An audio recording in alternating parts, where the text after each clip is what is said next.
I hate that people make fun of my PTSD because apparently I get really anxious and scared whenever I hear a telephone ring. What I mean is a landline telephone without knowing the whole context why I'm really scared of it. Kyle, I think that it's really unfortunate that other people shame people for how they feel. I also have a lot of phone anxiety. I feel like I really need a good, solid, predefined script to feel comfortable talking to somebody on a phone. And if I don't have that, I get ridiculously anxious about making a phone call. And I think that it's really unfair for somebody who has a really fluid phone skill set to shame somebody who doesn't. We all have things that we are good at, and we all have things that we're not. We all have anxieties, we all have fears, and that's just part of being human. And I agree that it is ridiculous that people who are experiencing anxieties and trauma responses are shamed for those responses. I would love to see the stigmas go away that are associated with all of the disorders in the DSM-5. I would love all of those people to be included better in our societies. And I think the first step is to make people in society better aware of what these disorders are and what they're not, so that they can better relate and realize how much we are actually like each other rather than different. This is kind of a left hook, but also involved with that conversation. I can't wait until insurance stops getting to dictate how doctors do doctoring. Oh, GPICs, yes, because they definitely have way too much control. Also on the topic of PTSD, there is PTSD. And so, yeah, there's two categories. There's acute post-traumatic stress disorder and chronic post-traumatic stress disorder for sure. So A, PTSD, and C, PTSD, usually just referred to as PTSD and C, PTSD for sure. And they definitely present differently. You're at the vet, some kind of wild critter, looked like a small raccoon, couldn't tell in the light, got cornered by Hooch and gave it a bite on the ankle and flew up the fence. Didn't break the skin. Doc said it would be all right. Just gave us some antibiotic scripts, and I'll probably be home by the time I was going to end. Could be worse. Sorry about the timing. Don't worry about the timing. I am very glad that your pups is okay. Super more important to make sure that your pupper is okay. And we can either do it or another time or whatever. Don't worry about it. It's definitely not the end of the world, and I'm super glad that your puppy is okay. I came home from Iraq in 2007 and was told by my provider at the VA when I brought up having a rough time. I say told by, I was cut off mid-sentence by the provider that I do not have PTSD and that I should look for other things to consider a VA claim for. More or less his exact words. Told me it took me 15 years to even bring it up again to a doctor. I understand this was early days. Crazy that saying 5 years from the onset of fight was early days and it wasn't understood as much. I mean, I think that we're getting better, Kermit, but I do think that diagnosis is still slow. I think there's still hurdles. I think there's still stigma. I do think that we're getting better, and I do think that PTS diagnoses in general are getting better for people who have gone to war. I think that those individuals who are experiencing PTSD for non-war reasons is still an enormous hurdle. Lots and lots and lots of challenges.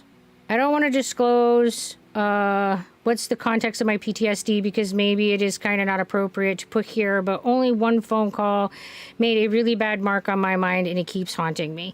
You know, Kyle, sometimes that's all it takes is one really nasty experience to make a mark on our life that we have a really hard time getting through. And it doesn't matter if it's one event or multiple series of events or, you know, chronic abuse. That is a trauma that you're validly struggling with, and it shouldn't be mocked. And just because it's not an experience that is shared by other people doesn't mean that it should be treated as less valid. I'm pretty sure that I have chronic post-traumatic stress, abusive father coupled with autism, working on seeking out therapy. Yeah, cat lover, I think that many people who are in that kind of scenario develop chronic post-traumatic stress for sure. So I think that it would be definitely a good idea to get evaluated. And even if it turns out that you don't meet the criteria for post-traumatic stress disorder, that doesn't mean that it wouldn't be beneficial to have a professional to help you work through the stuff, the just mountain of stuff that comes with an abuse history and comes with getting diagnosed. And there's a lot of grief, and there's a lot of anger, and there's a lot of just a lot that comes with those two things. What's a good way to put it? If you need someone to talk to, then go. Don't have to be diagnosed. Don't have to have something major. Just go. Absolutely, GPICs. They're there as a support measure. You don't have to have you don't have to have diagnoses. You don't have to have like anything in particular. If you feel like you would benefit from professional support, then they're there. Definitely there's hurdles of affordability and availability, but if you can, overcome those hurdles, they can offer you the benefit of professional support.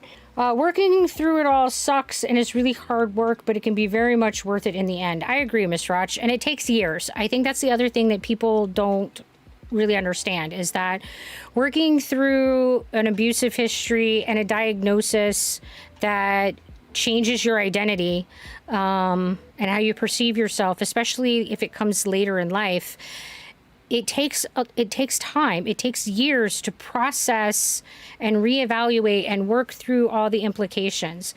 So give yourself time, for sure.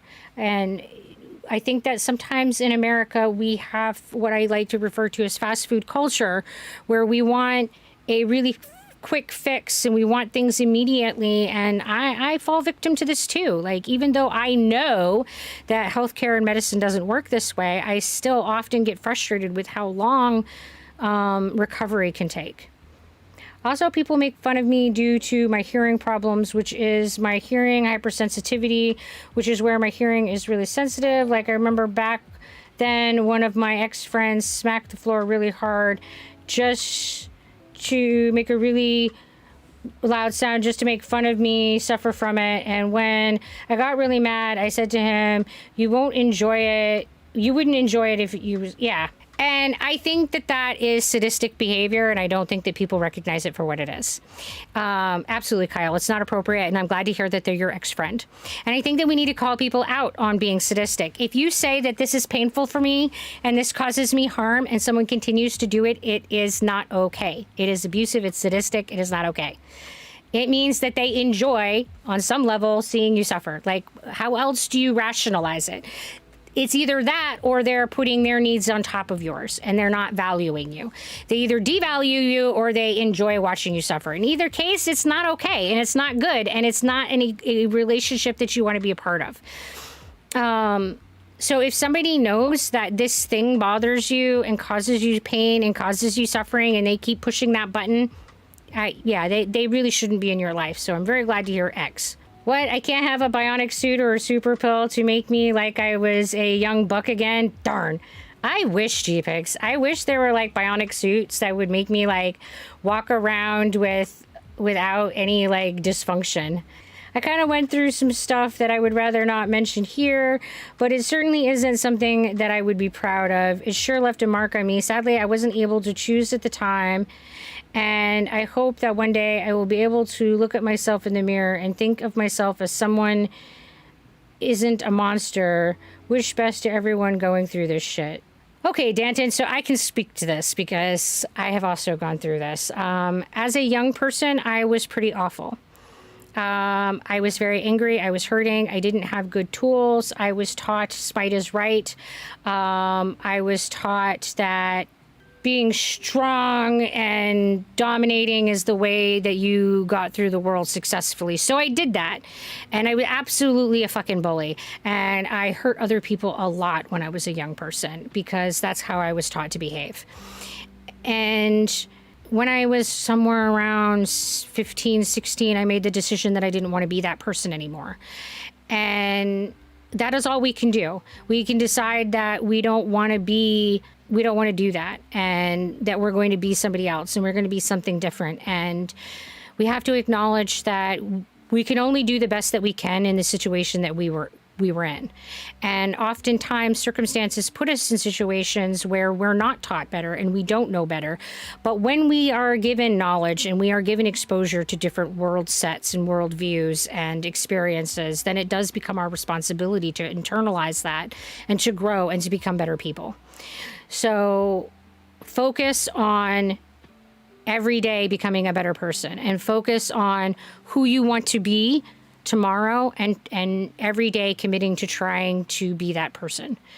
Because we can't hold ourselves to one failure in life and say that forever that's what we're going to be. Even if it was something that wasn't situationally driven, it was just a crappy choice that we made. I mean, I would say that almost all of the choices that we make are very much situationally driven and are influenced by all of the experiences that we've had in life, and that's where we are in that moment. But you can choose to be something different. We can always choose to grow and develop and become more. Evaluate what you think led you to doing the things that you are not proud of, and try to address those things in your life so that you are no longer put in the context that you do them again. Because that's all we can do. We can learn from the mistakes that we've made, because we all will make them, and move forward and try to do better and try to be a better person every day. Because, man, none of us are perfect. None of us can achieve that. I ended my relationship with that person because apparently he's just taking a mick of me. I don't know what that means, taking a mick of me. I assume that means like making fun of me. When my assistant said that man's a mad lad, I tell you what, he's taking crap about you and you still keep him on your life. It's not advisable to keep him to your life, ain't gonna lie. And I took that advice, and yeah, I'm no longer in touch with that person anymore. Good. It's important that we consider whether or not people are valuable, and in the context that they are good for us, in that they are healthy for us, that they help or hurt us in our lives. And it isn't a judgment of whether or not they are good or bad people. You can be a good person and still be harmful to another person, just because sometimes two personalities don't mix well. Yeah, it's absolutely essential that we look at the people in our lives and evaluate whether or not they are good for us to be in our life.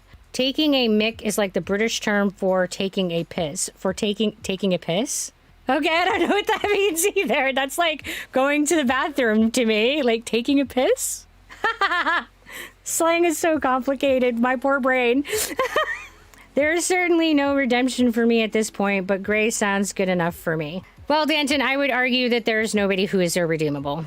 And I have worked with the criminal psychology, in the field of criminal psychology. So I have worked with people who have done some really, really terrible things like rape, murder, pedophilia. I really, really believe that people can be redeemed. And I really believe that people can become new people.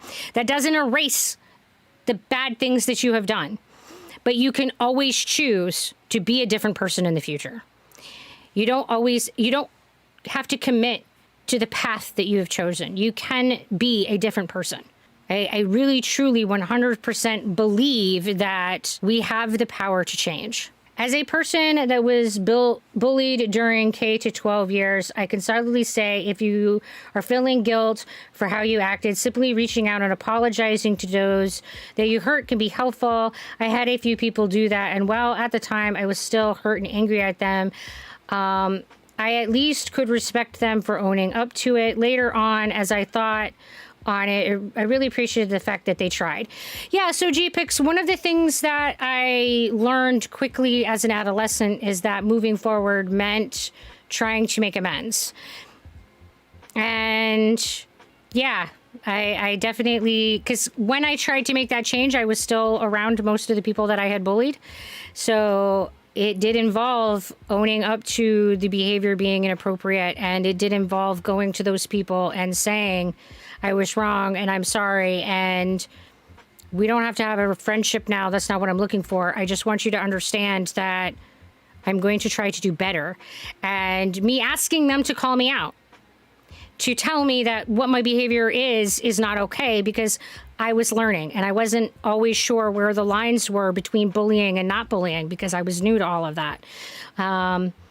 And having that conversation was super helpful, because some of them did start calling me out and say, hey, that's bullying. You shouldn't say those things. And I'd be like, oh, okay. Sorry. Okay.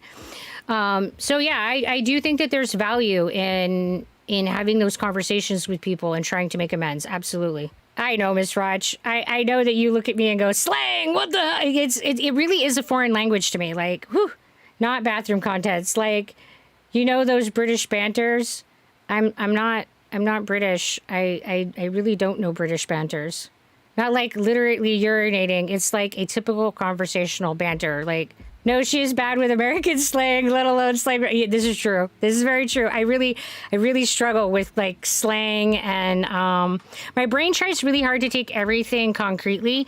So it's really difficult for me for new metaphors and new slang, and all of that can be a real challenge for my brain to kind of process what is intended by the meaning. Yeah, cat lover, I think that that's very true, that you can forgive but not forget. Absolutely. And I don't think that as someone who has received trauma that you are even required to forgive. I don't think that that's necessary for healing. I don't think that that's a necessary part of it. And I don't feel like anybody owes me forgiveness. I hurt them, and what I did was wrong, and what I did was bad. And my talking to them is not about getting that forgiveness. Yeah, Michael, usually I get there. Sometimes I just go, and I'm left in the dark. But usually after struggle bus, I get there. Wait, you are the ones using some colonial slang, or how do you call Danton, absolutely. We're up to our eyeballs in slang. It's just slang I'm familiar with that I've already figured out. Middle school me was possible. I always regretted the way that I was during those times. Yeah, Sharky, I think that a lot of us regret most of our middle school and high school years. I think that's a pretty common sentiment. Taking the piss means you're full of it, you're being untruthful, or you're bullshitting. Oh, okay. Something I spotted a while ago on Twitter was a graphic that says, in order to empathize with someone's experience, you must be willing to believe them as they see it and not how you imagine their experience to be. Absolutely, cat lover. That is the first step in being able to have empathy for another human experience.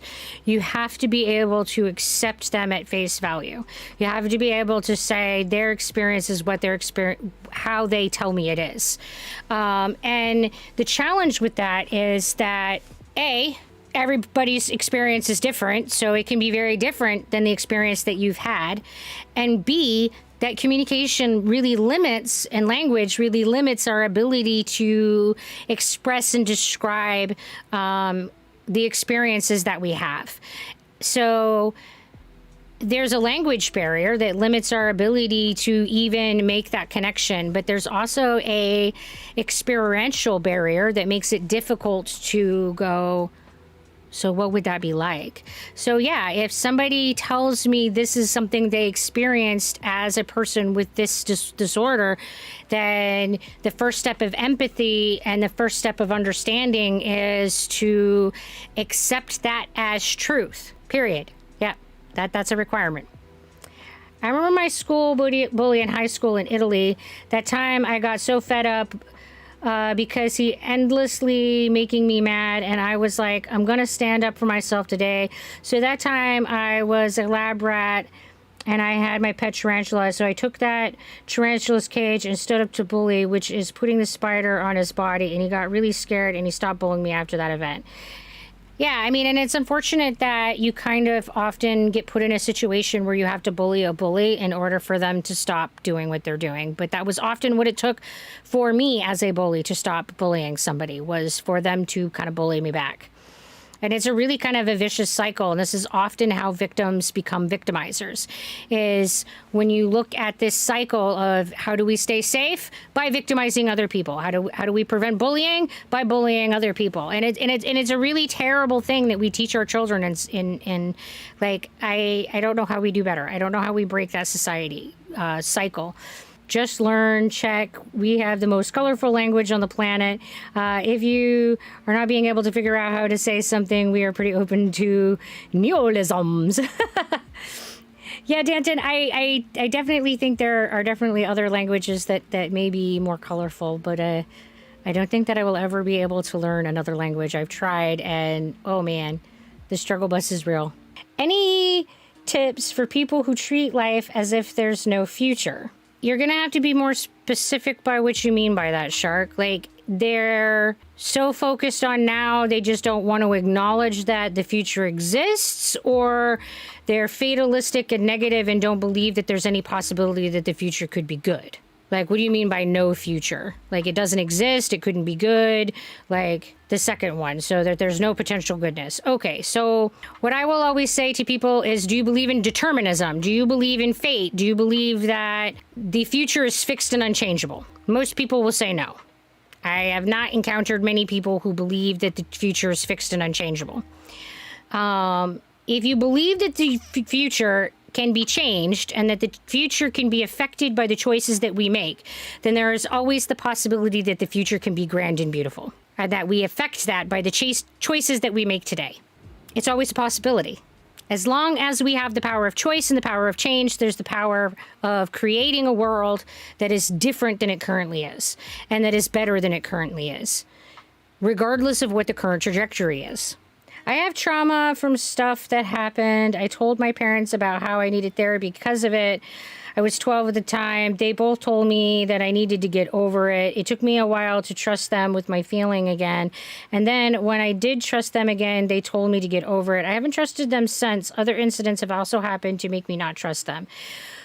Well, Chris, I think that that is a valid conclusion. If you try to express your reality with someone and they dismiss you, and they consistently dismiss you, and they're not willing to listen to your perception of the universe because it's different than theirs, then I think that it's valid for you to say that they aren't interested in seeing you as the person that you are, and therefore you really can't have a good, complete, whole, real relationship with them. So it makes it difficult when you are not an adult. Yeah, I mean, I don't know how old you are at the moment, but if you are dependent on them as an adult or a minor, it definitely adds to a challenge. It also adds to a challenge when they're your parents and you probably have an emotional investment in them. That's normal. Regardless of how crappy our parents treat us, we, by default, kind of have an emotional attachment to them. So it gets messy. But I will again say, anyone in your life, you really should evaluate whether or not they are good and healthy for you, for them to be in your life. And if the answer is no, then you should consider whether or not they should be in your life, whether or not it's feasible for you to cut them out of your life. To add something to what you're saying, just as the only thing that's permanent in this world is change, which is absolutely true. Death and taxes. Yeah, everything is changing. So by the nature of change and by the nature of our ability to create change through choice, we have the power to shape the world the way that we want it to be. Good. I'm glad that you got support from your uncle. That's amazing. Oh, well, OFC. I'm not sure what OFC means. Like my aunt, you are still a kid. You have nothing to be depressed about. My mother was dying.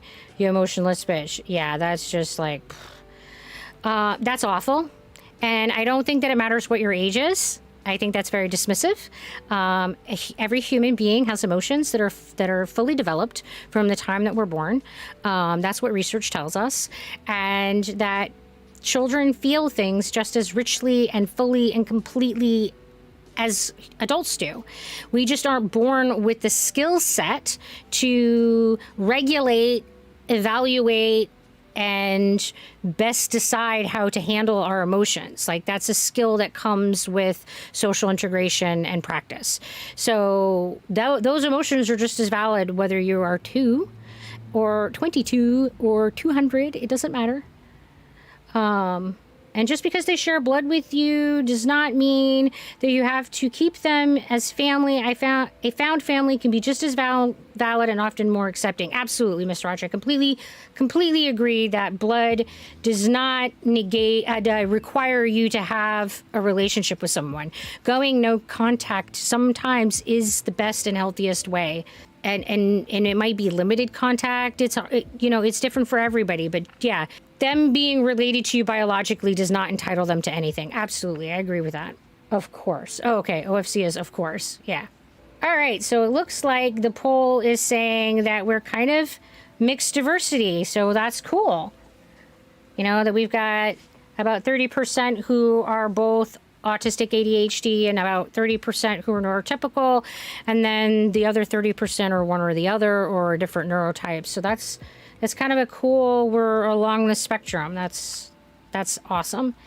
So knowing that we have a good portion of people that have ADHD here, I will present the question of do you agree with the increasingly popular idea that ADHD is a superpower?